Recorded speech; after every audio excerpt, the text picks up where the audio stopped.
ఇప్పుడు ఓఫీర్ గారు ప్రవక్త అవునా కాదా అనేది ముఖ్యమైన పాయింట్ కాదు. అన్నిటికీ కుదురుబాటు కాలాలు జరగాలా లేదా, అది పాయింట్.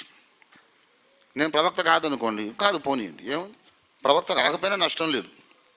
కానీ అన్నిటికీ కుదురుబాటు కాలాలు జరగకపోతే నష్టం.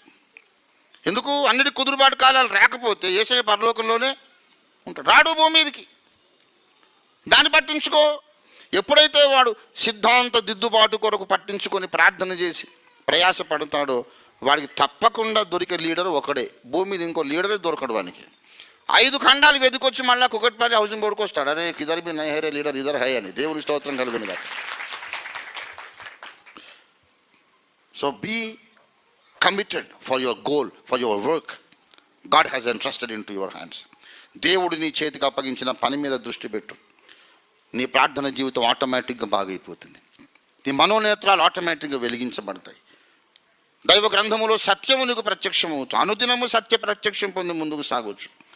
ఎప్పుడు సువార్త ప్రకటించే వారిని నెత్తి మీద దేవుడు ప్రతిరోజు కొత్త నూనె పోస్తాడండి. దేవునికి స్తోత్రం కలుగును గాక.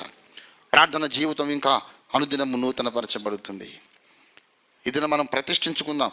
సాక్ష్యము చెప్పకుండా, సువార్త ప్రకటించకుండా, దేవుని పనిలో పని చేయకుండా, పనిలో నిమగ్నం కాకుండా నేను సోమరిదాన్ని చేస్తున్నాడు సాతాను.